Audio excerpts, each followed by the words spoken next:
On va remercier Monsieur le maire pour cette opportunité et véritablement rappeler le contexte de ce que nous sommes en train de faire, à la fois aux auditeurs qui prennent à l'instant l'écoute et à toutes les populations qui sont en train de nous rejoindre dans cette salle.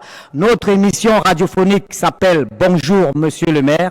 C'est une émission sur l'activité des communes du Cameroun, de toutes les communes du Cameroun. Donc, nous relayons les informations, tout ce qui se fait dans une commune, nous sommes là pour en parler et les préoccupations des citoyens à l'attention des exécutifs communaux, nous les relayons. Et nous avons une difficulté, c'est souvent celle de pouvoir recevoir les maires sur nos plateaux parce que parfois, ils n'ont pas assez de temps, ils ne sont pas libres. Ce n'est pas seulement Mengang, mais beaucoup de maires. Et nous avons donc eu l'idée de concevoir ce concept et de dire si c'est difficile dans l'agenda, à l'emploi du temps du maire, de se déplacer pour venir à la radio, alors si on a les moyens techniques, nous on va se déplacer et on va vers la mairie pour produire notre émission et nous sommes à Mengang aujourd'hui. L'objectif de notre présence est bien sûr aussi mettre en exergue le travail qui est fait à la commune de Mengang. C'est la raison pour laquelle on n'a pas hésité de donner la parole à ces enfants qui suivent un stage de vacances actuellement. Mettre en exergue toutes les activités, tout ce qui est fait du côté de Mengang pour que le développement également soit quelque chose de visible et de palpable dans cette localité du Cameroun. Et nous le faisons actuellement.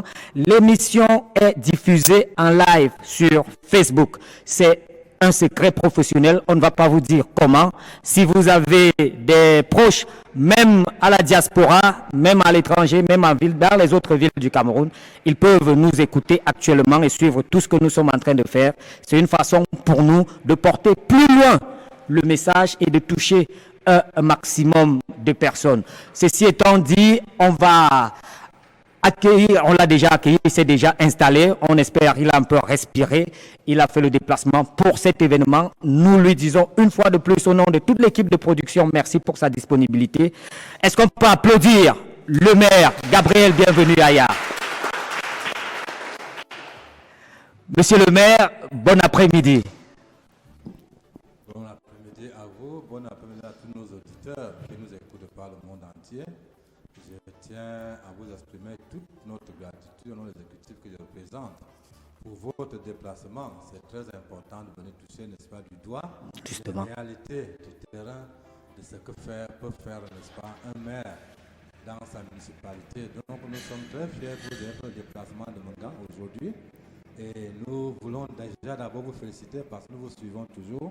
Merci. Cette attention que vous portez, n'est-ce pas, au développement de notre Cameroun, parce que, n'est-ce pas, le développement passe par la municipalité.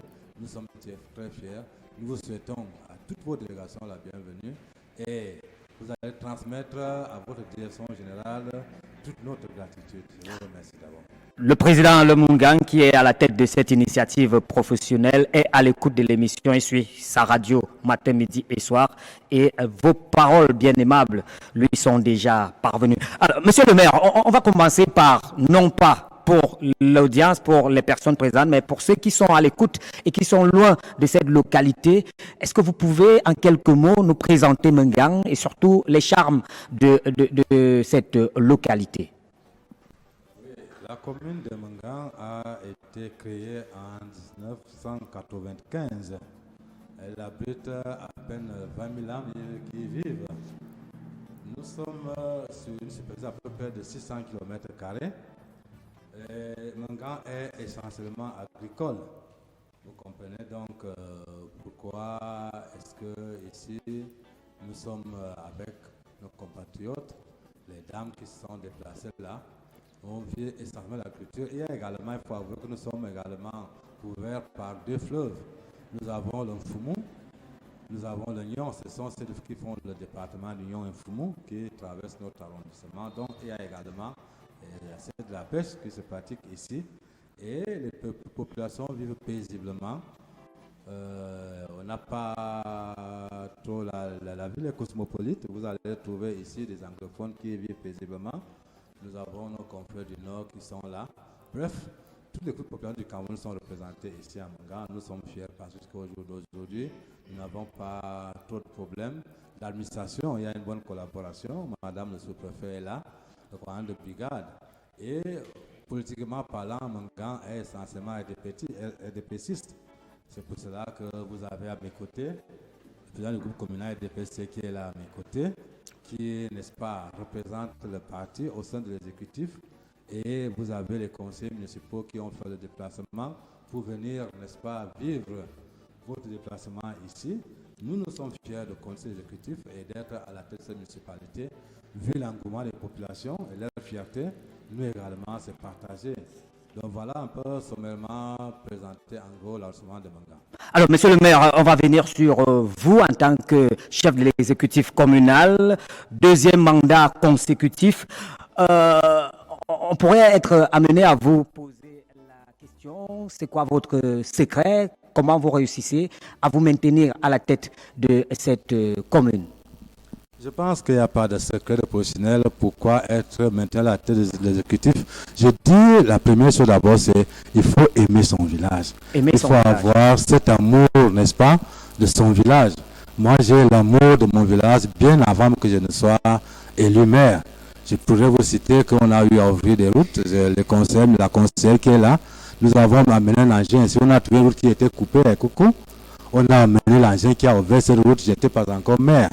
J'ai conçu une école dans mon village parce qu'il n'y en avait pas, que j'ai reçu à l'administration, je n'étais pas encore maire. Donc maintenant, une fois que j'ai été élu par les aînés qui ont estimé de par ces œuvres que certainement j'étais celui-là qui pouvait, n'est-ce pas, relever le défi, nous avons donc pris le bâton de pèlerin. Et depuis que nous sommes là, tout se passe dans la légalité. Nous suivons les règlements, ça veut dire qu'on est élu. Le maire n'est pas désigné, il est élu. Ce sont ces populations qui nous ont élus ici. Au premier mandat, nous avons commencé, ce n'était pas facile, il fallait s'imprégner de la chose. Maintenant, quand nous avons terminé ce mandat, vu l'esquisse que nous avions commencé à montrer, on nous a donné cette confiance. Au jour d'aujourd'hui, je pense qu'en majorité, à Mangan, vous pouvez circuler, les routes sont passables. Ce qu'on essaie de faire à Mangan, vous pouvez boire de l'eau potable dans la quasi-majorité des localités. À Mangan, les élèves peuvent fréquenter parce que les 31 établissements de Mangan ont chacun un bâtiment. Et actuellement, à Mangan, également, sur les 24 villages, 16 sont électrifiés. Il reste 8, dont nous sommes pratiquement dans les 70-80%. Et également, nous n'avons pas oublié le volet social. C'est pour cela que, quand vous regardez à notre extrême droite, vous voyez un système municipal qui est en train de s'élever. Nous avons également regardé le problème des infrastructures. Vous allez regarder ici à Koundou, nous avons une aire de stationnement qui est fonctionnelle avec l'auberge municipale qui fonctionne. Et également, nous avons opté pour les centres de santé. Certaines localités sur les 4 grands hameaux de Mangan, on a déjà fini avec 2 centres de santé qui sont opérationnels. Tout ce vacarme fait en sorte que les populations, certainement, sont contentes du travail que nous sommes en train d'abattre et nous ne pouvons qu'en être fiers et satisfaits. Je crois que avoir repris un deuxième mandat et effectivement, il faut également le souligner, nous venons de passer, n'est-ce pas, à la phase de normal débat du RDPC.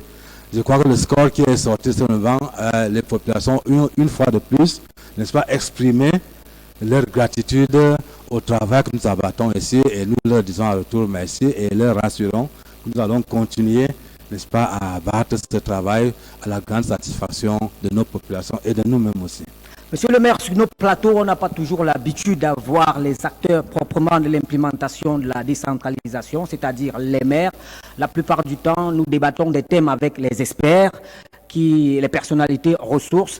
Nous profitons de votre présence pour vous poser cette question. Hier, on a célébré la journée africaine de la décentralisation. Quel est votre regard en tant qu'acteur sur le terrain de l'implémentation de la décentralisation sur le terrain? Nous pensons que le processus est en bonne voie, il est progressif, mais il avance. Nous avançons également avec tel que l'administration nous le confère. Je m'en réjouis personnellement parce que quand je venais ici à la mairie, il était difficile pour nous de répondre effectivement à l'attente de notre population. Ça veut dire quoi? Vous aviez un village où on avait besoin de l'eau. C'est dans ce village plutôt qu'on peut vous envoyer une salle de classe alors que les populations ont un problème d'eau. Mais au jour d'aujourd'hui, l'exécutif a la latitude, n'est-ce pas, de faire le choix. On vous dit, vous avez 100 millions de francs, dites-nous les projets et les localités qui ont besoin, n'est-ce pas, qui ont leurs besoins. C'est déjà ça l'avancée de la décentralisation. Il ne faut pas seulement attendre qu'on va vous envoyer des milliards. Non, mais si vous avez déjà cette latitude de choisir, de dire dans telle localité, je vais construire un forage, dans l'autre, je vais faire un bâtiment pour les 2 salles de classe, l'autre là-bas, je vais faire un centre de santé, et ailleurs, je peux électrifier, je peux ouvrir une route. C'est déjà ça la décentralisation. Non, nous pensons que ce processus est en bonne voie. Il ne faut pas également aller très vite, mais ce que nous vivons actuellement là nous fait croire que dans les jours à venir, il y aura une autre amélioration et que nous allons, n'est-ce pas, arriver au bout de ce processus. Donc pour nous, nous pensons que nous sommes satisfaits de l'état actuel d'avancement des choses. Le chef de l'État, c'est l'une des actualités les plus brûlantes parlant de la décentralisation. Il y a 2 jours, a signé le décret d'application de l'un des aspects des compétences transférées aux communes, à savoir la gestion de la police municipale. Est-ce qu'il y a un projet de mise en place d'une police municipale à Mangan ou alors ça existe déjà? Votre point de vue là-dessus? Le point de la police municipale, elle existait déjà, mais pas vraiment de cette manière envergure. Maintenant que l'autorisation nous est signée du chef de l'État, nous allons mettre en place véritablement une police municipale qui va faire son travail selon le contexte qui a été autorisé par le chef de l'État. Nous pensons que nous allons nous asseoir avec l'exécutif communal. On va prendre des dispositions pour que cela soit effective dans notre municipalité. Les futurs agents des polices municipales seront formés à la NASLA et d'après certains observateurs, la NASLA, ce n'est pas donné à tout le monde, c'est beaucoup d'argent. Est-ce que sur cet aspect également, vous pensez pouvoir vous déployer ou alors vous allez tendre la main si d'aventure il faut financer la formation des jeunes de Mengan à la NASLA? De toutes les façons, ce qui est important, c'est que nous sachions déjà que l'autorisation nous est donnée par le chef de l'État. Et comme tout bon exécutif, c'est pas la commune, c'est pas l'affaire du maire. C'est tout un plaidoyer qui est là. Nous avons le sommet, c'est le conseil municipal, l'organe délibérant. Donc, avec le conseil municipal, on va s'asseoir, on verra bien comment délibérer à ce sujet. On verra d'ailleurs la nécessité effective de la police municipale. Alors, on verra donc avec le coût, parce que vous savez, il faut jouer utile. C'est pas parce qu'on a autorisé la police municipale qu'il faudrait absolument la mettre à Mangan. Est-ce que cela est nécessaire? Ça, nous allons regarder ensemble avec le conseil municipal.